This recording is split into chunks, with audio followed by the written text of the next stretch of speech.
So it's Tom, and hello everybody. It's a real pleasure to be asked to say a few words of introduction for Karen, but obviously very difficult to capture a person in a few minutes. But really, there's just three qualities of Karen that I particularly admire that I would like to share with you just to open this up. First of all, Karen is bright. She's smart. She's one of the brightest individuals that I've had the pleasure of working with. She has the ability to play with complex ideas and to take an idea from left field to right field, anywhere in between, and pull them together so that they make sense. So she's an abstract thinker, which gives her real strength in an academic setting. She's not, however, a linear thinker. And I guess to the extent that spreadsheets are really a function of linear thinking, I don't think Karen's ever found a spreadsheet that hasn't given her a bit of a challenge as she's worked through it. But she does have a very impressive intellect that has served her well in her career. Second quality that I want to just mention about Karen is, from my perspective, she's one of the most courageous academics that I've worked with, and there's lots of examples where this her bravery actually shows. And it can be anything from working at a faculty council and being very willing to take the minority opinion. She'll sit back and listen to what people have to say, and the drift of the conversation may be going a certain way, and she'll take it in another direction because she feels there's a point that needs to be made. Her community-based research is also a good illustration of her courage. And Karen got into community-based research long before most other people in our faculty, at least, got into it. And she's always done it the right way. She puts the community first and foremost. So, we talk about systemic bias and so on, and obviously institutions like universities have that themselves. And initially, that community-based research, we didn't know how to handle it, but Karen always did it right. She took her time. She did what was right for the community. If there was ever any trade-offs to make between self-interest, institutional interest, and community interest, she went with the community interest. And the last thing I'd like to highlight in terms of my perspective of Karen's character is just that, and I wasn't sure how to word this, but she's got a good soul. I've always found Karen to be a gentle, kind, and compassionate person, and it just comes through in all aspects of her work and her life. She has a genuine respect for the people that she works with, her co-researchers in the community, that again overrides any concern she might have about her own self-interest and that of the institution. So this comes to a head, I think, in her ability to listen. If I was to say sort of one thing about Karen, is that she listens. When we have discussions in faculty council, or when we have discussions socially, or when we have discussions in a research context in a classroom, she is listening to what people have to say. And again, that stands her in good stead as an academic. So I'm just going to wrap up by saying it has been a real pleasure and a real privilege to work with Karen at the University of Alberta, and I wish her the very best in her retirement. Thanks very much. Well, good morning. As some of you may already know, I was hired the same time as Karen. So we both came on in 1997. And we were assigned adjoining offices on what we used to refer to as Rookie's Row. So I shared a wall with Karen from the very beginning. And about 5 years later, I moved down the hallway to a slightly bigger office, and Karen moved into the office next to me. And about 5 years after that, I moved to the Butterdome, and Karen moved one office away. Pirko was in between us. And then during my last 5 years here, I moved down to U-Haul, and Karen once again shared an office right next to me. over the 20-year period that I was here, just over 20 years, with Sharon, excuse me, sharing the office next door, we had a regular routine. I would come in about 6 a.m. and Karen would come in a few hours later. And the first thing she would do is drop by my office. And so she'd come into my office and would spend about 20 or 30 minutes talking. And we'd talking about how our research was progressing, or how our grad students were doing, or what we we're going to teach that day, or how we could fix the faculty, fix the university, fix the province, fix the country, and maybe fix the country to the south of us. During that time, I learned a couple of really great things about Karen. One was, from a teaching perspective, how innovative she was. I remember early on, she was using examples to explain about leisure using Calvin and Hobbes cartoons. And later on, she would refer to Katy Perry's costumes in terms of about trying to talk about leisure and acculturation.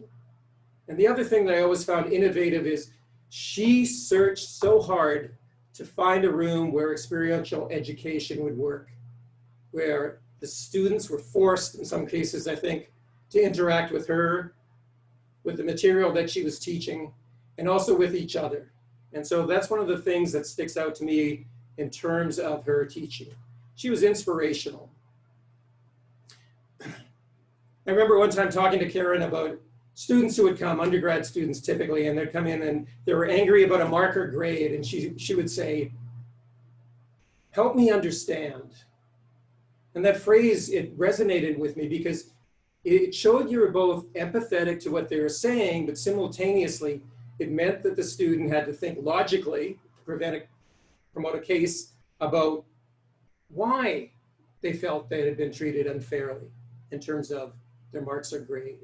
And I thought about this and I thought, maybe for the faculty members who are still here, help me understand would be a good way during a contentious faculty council to maybe approach the situation.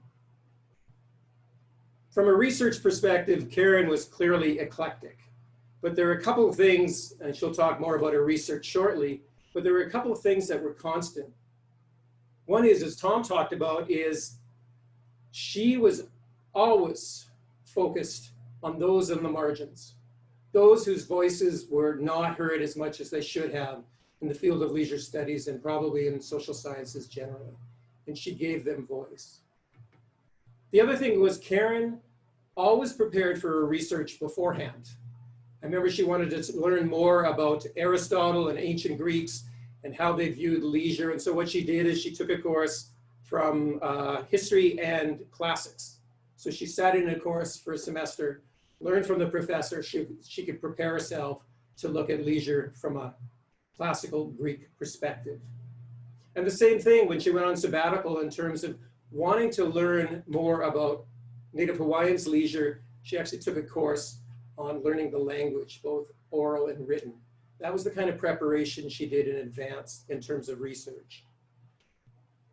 Karen's research wasn't only rigorous, but it was well regarded. I was trying to think of the number of people, and it's probably less than a handful, who gave keynotes at both the Canadian Congress on Leisure Research and the American Leisure Research Symposium. The other thing that I learned from Karen when we shared a wall was to be a true leisure scholar, one had to be committed to personally a life of leisure. Some of you may remember Karen gave a great slide presentation of her Grand Canyon river rafting trip a few years ago. Or she would tell tales of cycling to the West Coast and back with her little trailer loaded with her camping gear and her dog. Or you may also be familiar with Karen's passion for Westphalia camper vans in various states of repair. So Karen, thank you for all you taught me and others since you came to U of A in 1997. And if I in turn can provide you a little bit of insight into retirement, it would be this: it's even better than they tell you. Thank you. Well, thanks, Gordon, and thanks, Tom. I'm sure you've dangled the retirement dream in front of Karen. So Karen, I know you're online somewhere. We'll turn it over to you for the last lecture. And just before you go, welcome everyone. We now up to 79 people that are online for this. So thanks again for joining us. When Karen's done, I'll open the discussion a little bit for some people, because I know we have a number of people from afar that might want to make a few comments on Karen's influence on their life and career. So please, collect your thoughts, and now I'll hand it over to you, Karen. So welcome everybody. And first I'd like to say thanks to the two Carries for arranging the farewell lecture and getting things organized for me. And thanks to Corey and others who are hopefully ensuring the success of the connection. And finally, thanks to Gordon and Tom for a generous introduction. I'm not sure I recognize myself in all of that. And thank all of you for coming. It's a true delight to be here. And I guess I'm going to disappoint Gordon and Tom because I'm not going to talk about my research. In the last handful of weeks, getting ready for this, trying to get my office cleared out, and various other kinds of things that have come up, and the pandemic, I've decided, well, one was that I was reflective about where I have been. At my age, I actually have a history, and when I was going through and throwing out things, it was amazing to see my own path, which led me to reflect about the pandemic and the role of leisure. And so I want to talk a little bit about that. Rivers and oceans have always been important for me. And I'll start with a poem by John O'Donohue. I would love to live like a river flows, carried by the surprise of its own unfolding. It resonated because I started and eventually got into an undergraduate college because of people around me who had traveled.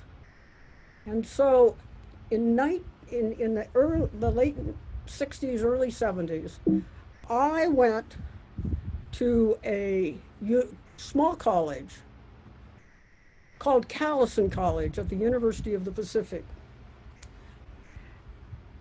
Callison was a college that was dedicated to international citizenship.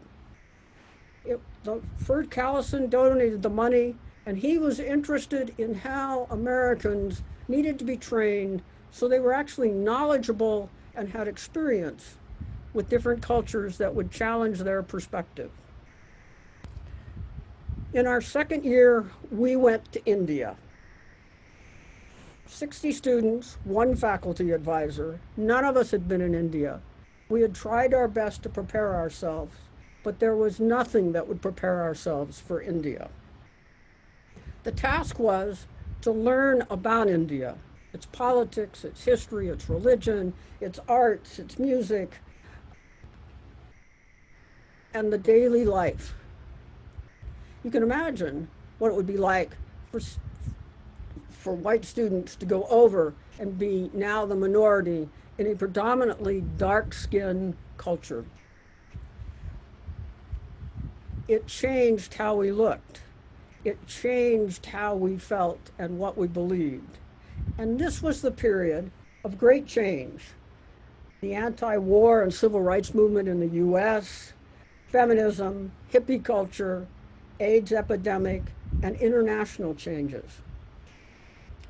When we got back, one of our faculty members, who was also the minister for the chapel, had Timothy O'Leary and Richard Albert, later known as Ram Dass, come and speak to us at chapel, which created a huge pushback from the larger community. Once we got back from India and we had been changed, many of us thought we were going to go on into very traditional practices, teaching, lawyers, business people. But that required us to take courses outside of Callison. And when we did, we found that other people were not interested in, had no knowledge, and were more committed to defending what they knew as opposed to learning about how the world might be different. Thanks to a professor who had retired but then came and joined Callison, Margaret Cormack, and who had been one of the initial people to work in international education, I wound up going back to Japan for 7 months, working and partially funded by the State Department, and then doing my own research project on the changing status of Japanese women. You might suspect a research project that was done by an undergraduate student, and I would agree. But it was a marvelous experience of working with, alongside of, and interviewing Japanese women from all different ages to see how the change in Japan was happening, as women were not particularly allowed to go outside of certain boxes. That changed me in another way, because all of a sudden, coming from American culture where older people are not particularly valued, older women in Japan were. And all of a sudden I saw the insight and was influenced by many, many older women and awed at how much they could work. So it was difficult, if not impossible, to think about a straight line. Gordon mentioned eclectic. Oh yes. And you can read the story, but I've bounced around between highway construction jobs to safety officer jobs in the state of New Mexico, or with the T. Brown Highway Construction Company, to working as the teacher training coordinator at the Raymond Navajo High School and learning how to coach resball for somebody who only played basketball in grade 7 when we still had the half-court rules for girls, that we were strong enough to run a whole full court, supposedly. That was quite a journey to learning and to functioning within the elder system of Navajo culture. Eventually, I would meet a gentleman by the name of Jay Sorensen. He was a political science professor at the University of New Mexico, and he was engaged in wilderness protection and had become an avid rafter. What you're seeing here is the Rio Chama, which when we first came was not protected. It was threatened, and eventually there was a dam put in at one place. But for approximately 5 or 6 years, the two of us worked together, taking politicians and other dignitaries out on the rafts, and showing them the river and demonstrating why we needed to protect it. That's where I fell in love with river running. And while the original rafts were Army surplus and way too heavy for me to maneuver, looking at whitewater kayaking seemed to be the place to be. It looked like it was more fun, it was more enjoyable, you could scoot around on the river. But kayaking did not come easy. As a child, I had lots of severe ear problems, and I learned to swim when I was in grade 6. Not very well, and I almost drowned twice at a summer camp program. Not a great introduction to leisure. But I couldn't keep my eyes off of, and I knew I wanted to whitewater kayak. I would eventually master the role, and I would eventually get an instructor position as a kayak instructor. The importance of this was that the river began to be my teacher for life. Because as you might know, the river sometimes gives you gentle currents, and then without notice, the rapids appear. Not much different than what my life seemed to be, moving about every 2 to 3 years, suffering the losses of grandparents, parents, and husband, being present for and working as an EMT IV tech with people that were dying, looking for a place or a home that felt good to me. Having done this in New Mexico and experienced a lot of outdoor recreation, when my late husband died, his niece introduced me to the National Recreation and Park Association. And I went down and I met Leo McAvoy. Leo McAvoy is the gentleman standing up on the raft. He had the perfect job as far as I was concerned. He took people out on outdoor trips, from winter camping trips to canoe trips to backpacking trips in the middle of Colorado, all from his office in University of Minnesota. He researched and he worked with the Forest Service. He was out collecting data. He had a life that flowed in and out with nature, which is what I had in New Mexico. And so that was my dream. And I began my studies there. 4 years later, in 1990, I graduated and took a position at the University of Manitoba. And it also had very much those kind of opportunities. I was able to do outdoor trips with Sean Ryan and Mick Lout and other students of mine. We worked with a rancher and was able to go on their land, set up a whitewater kayaking school or access to it so we could teach and we could do river trips. And that is now emerged and it's part of the Fort White Center and Mick Lott's practice, all former students from that just one little incident. Took students out, did experiential education, worked with developing a recreation director training program for indigenous people in the North. It was really my dream. And eventually, some of my faculty members and mentors would come and we would do a trip on the Grand Canyon. There's nothing like the Grand Canyon. The size of the water, the challenge, the white picture in the bottom with the red helmet is me. So we kayaked that, and that's where I've always felt at home. So when I moved to University of Alberta, I had expected the same thing. They had an outdoor center. But give or take about 2 years after I came, they dismantled it. And finding projects and research in what I wanted to do became really difficult. And given the university, there's expectations of getting research, doing research printing and all that. So I started looking around to say if I could find something else, thinking it would be a slight detour. I'm just going to take a little detour until I could figure out how to get back to what was at the heart and soul of who I was. But life doesn't always work that way. And for being in India, Japan, and looking back at my life, I really, really come to understand we're never in control of our own lives, much like you're never really in control of the river.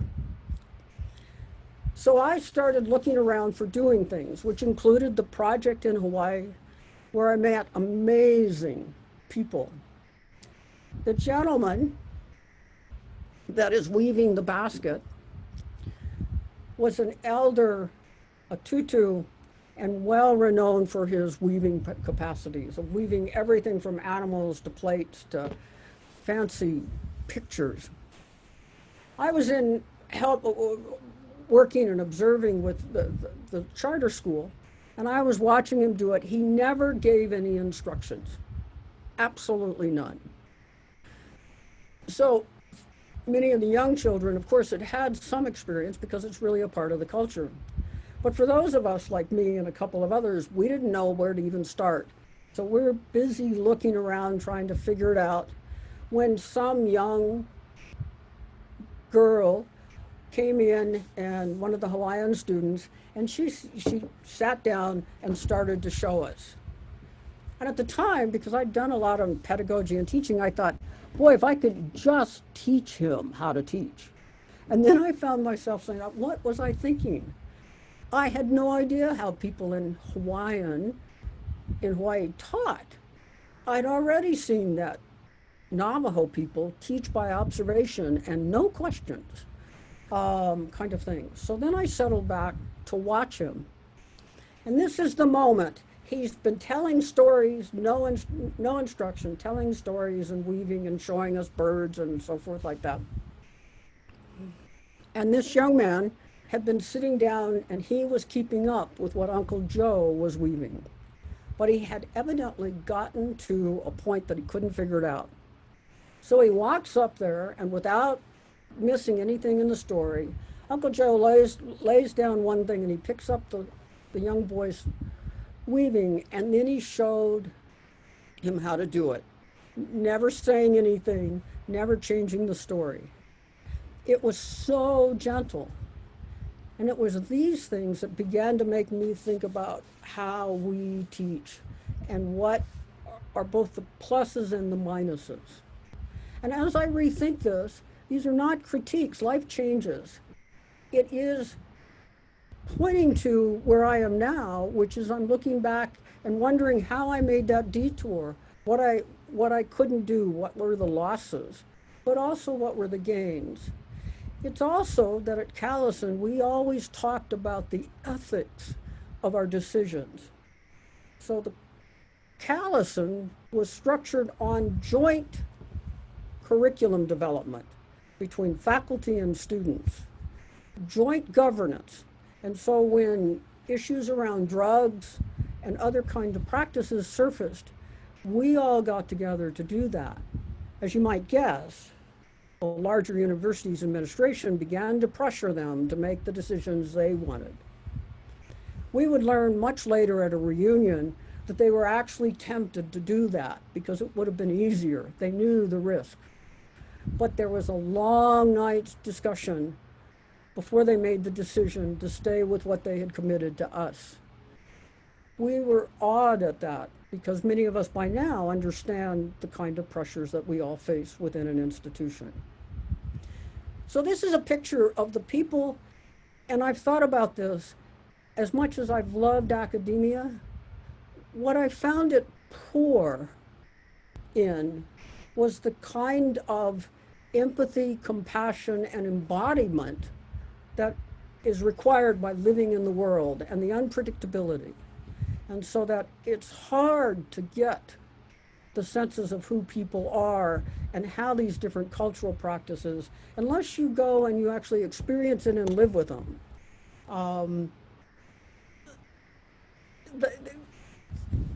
So in that sense, coming back and at least having maybe a decade or two left has been an opening for me to step back from all of that and enter into the space of the arts and music, meditation.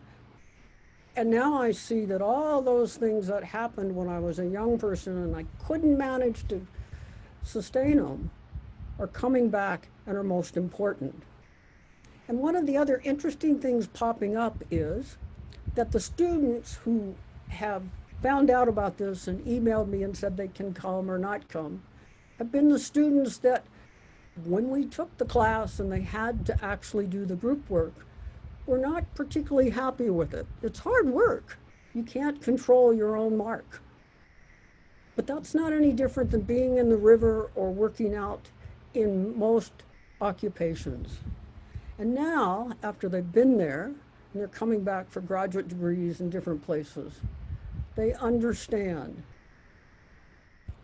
I think that's the value of many indigenous practices who know that you just get to plant the seed and you may never ever see what happens from the seed. So in this, you'll see my family and my new grandnephew who's now over a year. The folks in Hawaii that have deeply helped me move from sort of an intellectual position into an intuitive position. Some of my former students that, like Brett, who introduced me to music and hip hop and the power of music on that, interviewing Margaret Fleming, working with Jan Henderson in clowning, And oh my gosh, it's so marvelous to come into the world of clowning where you begin to learn to laugh and to take everything as it is, because the key points of being a clown is to come open to what's unexpected. And in the middle are a number of people that just recently have brought me back to meditation, introduced me to the power of art, music, and how it is more important to be than it is to accomplish or achieve. And I'm not saying that we don't do those things, but when I look back, I begin to understand that what's important to me have been the people, the experiences, and what they gave to me. Yes, I remember some of what they taught me. Yes, I've got a lot of facts, but it's those embodied experiences that allows me to navigate, especially now, as I come to the end of my life and want to do that well within what have been the strongest of my ethics, and to return once again to being close to the natural world and to float on rivers. I can't leave without showing you all the critters who have been in my life and worked with me and come to show me the value of gentleness, soft talking, being present, attending to who they are, and trying to support who they are. I've just recently started voice lessons. We had our first recital last night. Some of us had never done that. And the voice teacher reminded me of how powerful support, generosity, finding the things that worked well, even as he will now begin to help us improve the things that we need to improve. I'm not so sure we live in a world now where we see a lot of that, or that it comes through our education processes or our administrative processes of any institution. And so I put on the table that as I look back on my life, it is not that I did not have a grand journey through academia and meet all sorts of wonderful people and go all sorts of places. But for the last handful of decades, there's been little of sustained engagement with nature and the ability to do river trips or backpacking trips or just find a place and birdwatch. I'm looking forward to that as retirement. I'm looking forward to having longer meditation periods, to find a place where I know that my being is in fact home. So these are some recent pictures because I've had time to do some of that. I would leave you with the thought that comes from a Welsh word, Cynefin, which is a place where a being feels it ought to live. It is where nature around you feels right and welcoming. And with a few quotes from a song that I have loved about river running. There's no stronger wind that blows than the one that blows tonight. Up the canyon from the desert, hey, it don't know wrong from right. It don't give a damn about your convictions or what ditty you endorse. If you run up your abstractions, it will blow you off course. Now the rocks are rumbling as it rolls down, but it shatters any sense of scale when it turns back the pages. And the ruins of histories of civilizations and their prime are swept into an eddy. They were just a wink in time. Bear with me, and if time is what you're after, that's what you think you lack. Take all the time you want here. You might not be coming back. It's an adolescent fantasy we rarely ought to lose. acting like we're in control, we're destined to abuse. But the lyrics of the rocks will go well into the night. You may dare to dam the river, but you cannot stem the tide. Well, I know you know the parable of the sailors out at sea. There were 4 men in the gunwales, and the wind and water blowing through. And if, my friends, you don't believe we're all in that same boat, you don't know how long you can tread water or how long you can stay afloat. So to end this meandering trip,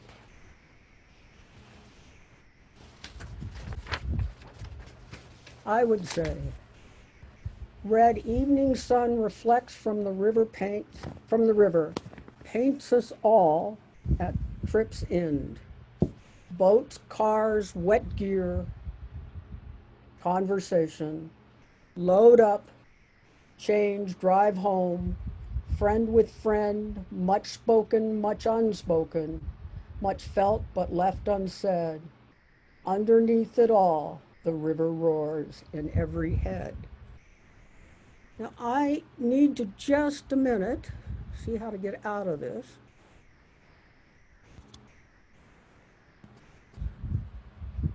Let me stop sharing.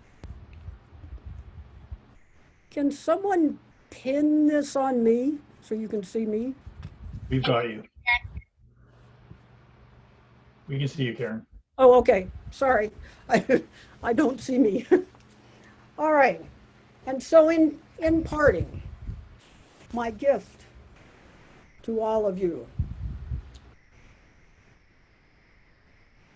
Of all the money that e'er I've had, I spent it in good company.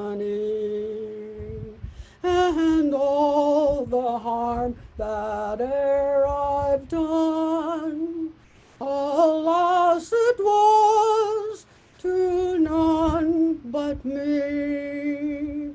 And all I've done for want of wit, to memory now I can't recall. So fill to me the parting glass. Good night and joy be with you all. Of all the comrades that e'er I've had, they're sorry for my going away. And all the sweethearts that e'er I've loved would wish me one more day to stay. But since it falls unto my Lord that you must go and I should not, I'll gently rise and I'll softly call, good night and joy be with you all. So drink to me the parting glass and toast to health whate'er befalls, and gently rise and softly call, good night and joy be with you all. Thank you.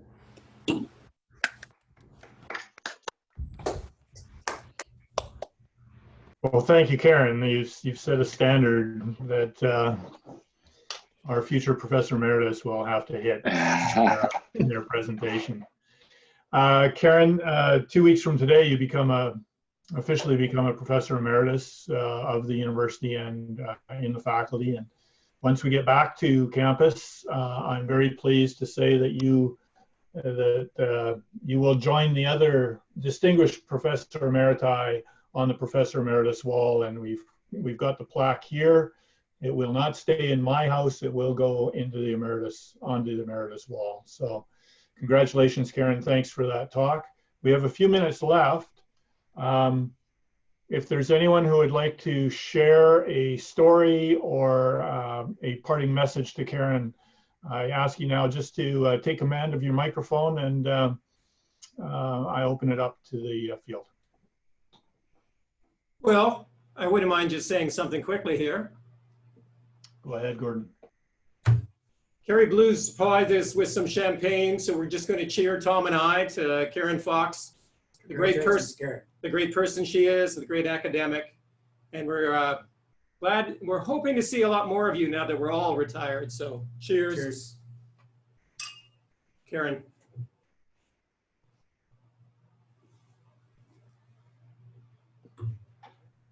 Cheers. And we see in the messages a number of people have been providing comments, best wishes, and congratulations. So Karen, please open up the chat function if you can see it. And you'll see that we peaked out at 83 people today. So again, I'm very pleased, and I know that there's a reach there well beyond just our current faculty, staff, and students. So it's been a great function. Again, I'll open it if anyone wishes to either leave a message, and I see people are typing furiously. So thanks for those. Or if you would like to take command of the camera and the mic, go ahead. Hi, Karen. It's Phil Mullins, alumni from Faculty of Phys Ed and Rec, PhD. I just wanted to share a real genuine thank you. And as you know, your talk will resonate really strongly with me and with all of us and the kind of work that we do. And I just wanted to highlight the contribution that you've made to fostering a tradition of scholarship and excellence in the outdoors.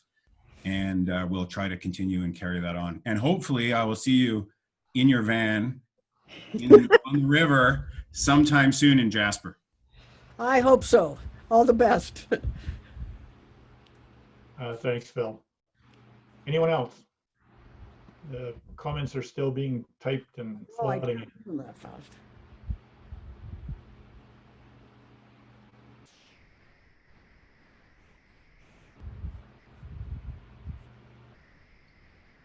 Well, Karen, we of course spoke early and often about this, thinking that we'd do this in person. Some of the presentation, I think, was actually enhanced by doing it by Zoom. I know that you worked hard with Corey, and Kerry worked hard to support you in putting this day together. Thanks for everything you said today. I found it very moving. I wouldn't say warned, I was giving the heads up that you were going to sing at the end, so I knew that was coming. I was very much looking forward to it. And it did put an amazing touch to the end of the presentation that I think, yeah, the bar has been set for the next farewell lecture. I'll open the floor one more time. If I see nothing, we'll thank you again and sign off. So any final words? Can you hear me? We can, Karen. Oh, okay. Thanks to everybody that came and all the wonderful comments. It's been just a wonderful, grand journey with the University of Alberta and this faculty in particular. And as I was going through something, looking for what I needed to say to end it, I came across a saying, and I'm paraphrasing, I am very lucky to have something that I'm sad to say goodbye to, even as I'm looking forward to my retirement and getting back to things I love.